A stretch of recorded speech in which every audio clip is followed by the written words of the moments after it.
All right, I am here with Brooks Austin, the film guy. We're going to talk a little UGA football. I'm going to get a hot take, a bold prediction from him in just a moment. But, Brooks, what is the mindset for UGA coming off of a really good year where they probably fall a little bit short in just one game, and it kind of feels like it derails the year? Do you think Kirby uses that as motivation for this year? Like, hey, we're 3 points from that playoff, or is it just new team, new year, new mindset? Yeah, I was having a discussion about what makes a rivalry the other day. I think hatred creates that. In terms of motivation, I think a 3 point loss that costs you a chance at a three-peat, or at least a chance to defend your title for the second time and win a third one in a row. I think that's enough fuel for you the rest of the offseason. I feel like the last 2 years, Georgia has kind of had to almost like manufacture storylines within their building to create that juice, that spark, that ridiculous hunger required to go 14-0, or to go nowadays what feels like 17-0 or 16-0 to win a college football playoff. That type of incentive was created back in December when they had that 3 point loss to Alabama. I think it's been a pissed off football team since then, and I think Florida State kind of got a bit of taste of that during the Orange Bowl. Yeah. What concerns you the most about this 2024 team?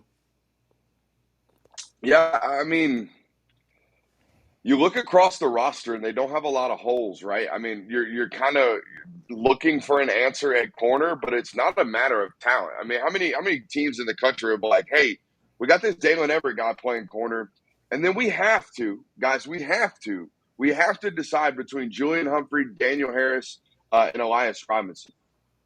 Not really a bad kind of like deal to be having at the University of Georgia. The same thing kind of can be said at safety, right? I mean, are you going to play a four-star in Ja'Cory Thomas? Does he earn the right to win? Are you going to win the job? Are you going to roll with the veteran and Dan Jackson, who, yeah, he used to be a former walk-on, but nowadays it's like Dan Jackson might be a fourth or fifth round selection in next year's NFL draft if all things go right. He's a 6'1", 205-pounder who's a 4.4 runner. Like, that's an elite body type at the safety position. Or are you going to play the five-star freshman there in KJ Bolden, which I think by towards the middle or the end of the year, if KJ Bolden's starting at the University of Georgia, I wouldn't be flabbergasted, right? I wouldn't be shocked. So when I look at Georgia, I look at like, will Trevor Etienne be a superstar? Will one of the corners opposite of Dalen Everett turn into what they were made out to be coming out of high school? That type of stuff. I don't look at it and be like, damn, y'all got to overcome tackle play this year. You got to overcome linebacker player. You got to overcome this or that. It's a pretty holeless roster at this point in the year, it seems, TJ. Yeah. So schedule this year, a lot of sites have it as a five tough schedule. Now, there's top five tough Yeah. schedule when you're Florida and you can't string wins together. And then there's top five tough schedule when you are one of the top two or three teams in the country. Preseason, you'd imagine Georgia's right up there. First month, I mean, Clemson, double digit favorite there. You get a brand new Kalen DeBoer, Alabama there, which is still really talented, but how quickly do they acclimate? And then back end with Ole Miss, Tennessee, that game at home. Got to go to Texas. But with this playoff, you get a little bit of wiggle room, and you don't have to be perfect.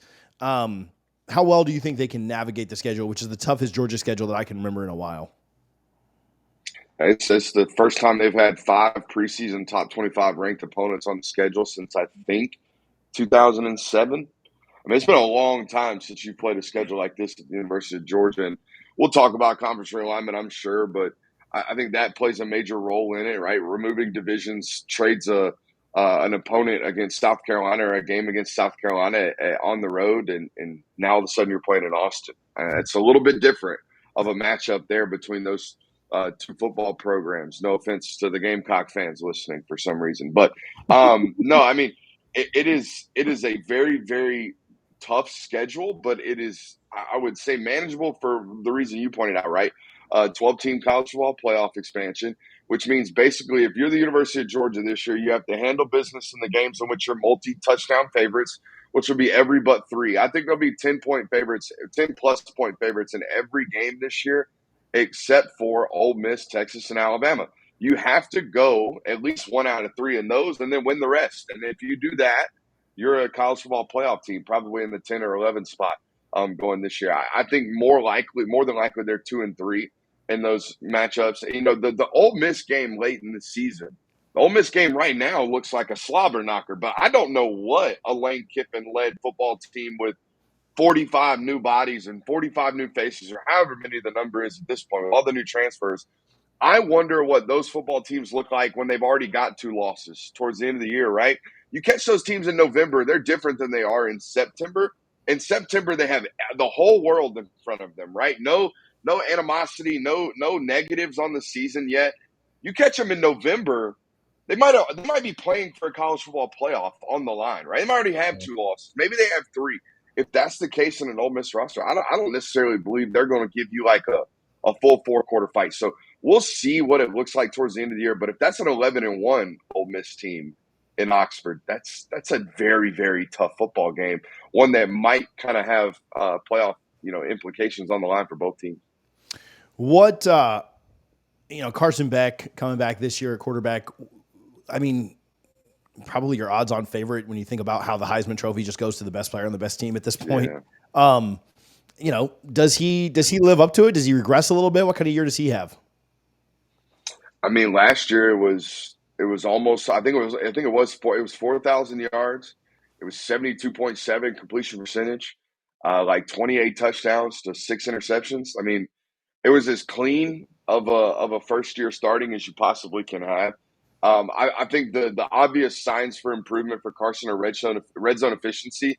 This is a guy that completed 73% of his balls, but in the red zone, I think he was like in the 60s. It just wasn't the same production when the field got tighter for him last year as it was in between the 20s. So I think that is an area of improvement for him. And if you just see red zone production drastically increase for Carson, I think you do see that Heisman run, because even though you had 4,000 yards, even though you threw for 73 touchdowns or 73 completion percentage, 28 touchdowns just isn't going to cut it for Heisman Trophy candidacies. Like when you talk about the Heisman Trophy winners at the quarterback position, you're nearing 50 total touchdowns. I mean, that's what those guys do. So if he's got a chance to be in New York this year, it's based off red zone touchdown production and the general explosives. I can't count. I probably couldn't even get to a full 5 count on my one hand on the amount of 60-yard touchdowns Georgia's had in the last 2 seasons. It just hadn't been there. So that's something they've got to get better at. They've been in a highly efficient offense. The key is to remain one of the nation's highly explosive offenses. That's a stat Kirby Smart gave us last year during media availability, something that he actually had given by Lane Kiffin at Ole Miss. Used to turnover margin was the big indicator of college football successes, right? If you win the turnover margin, you'll win football games. People will say that year over year. The new kind of data point, the new advanced analytical data point is actually explosive plays, right? How many you allow and how many you create. That net delta is more likely to be an indicator on success and winning percentages. So becoming more explosive as a quarterback is something that Carson's got to get better at, and just hitting downfield shots, something that he kind of lacked last year. What is your hottest take? What is your boldest prediction for this 2024 Georgia team? I think, and it may not be hot, but just off the bat, and this is really going to tee up to your audience here, TJ. I think KJ Bolden has a Malachi Starks like freshman year. There's a lot of options at safety, but I see them doing to KJ what they did to Malachi in his freshman year, which is you're not going to win the job in camp. At least we're not going to let you think that. You're going to be competing for it. And then the first quarter of the first game against a really, really good football team like Clemson, like Oregon, we're going to throw you out there the second possession, and we'll just see if you float. You know what I mean? We'll just see if you 5-star figure this thing out. Because sometimes what we see in practice from 5-stars is not what we get in games, because they're truly gamers. That's why they're elite football players. That's why who they are. It's why they are who they are. And I think you saw flashes of that in the spring game of like, oh shit, number 4 is like really, really good. Oh, okay, he makes a couple of freshman mistakes, bad angle there. okay, maybe a blown assignment there. Got to find the ball there. But, like, when he's just playing, he makes plays that other people don't. And I foresee Georgia kind of throwing him out there against Clemson and just seeing if he does something crazy. They did this to Malachi against Oregon, and he made one of the best interceptions I've seen in college football in a long time. As a number 2 receiver going on a fade down the sideline or seam shot down the sideline, turns his head around, finds the football, completely lays out, makes an interception. And then from then on, it's like, okay, Malachi Starks is going to start every game, and he's going to play. I kind of see something happening like that with KJ. Quickly, and I said that would be the last one, but quickly, could you see that, just because it reminded me of it, could you see that Clemson game kind of getting out of hand like the Oregon one did? Clemson feels like they're leaping into this.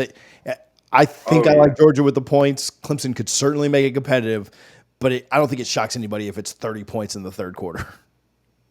Clemson's got a really good defensive line, but they didn't play with Peter Woods in the spring game.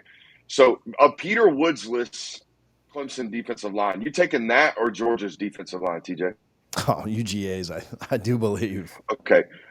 Because if you watch that Clemson game, Cade Klubnik was one Mississippi defensive lineman in my face. Yeah.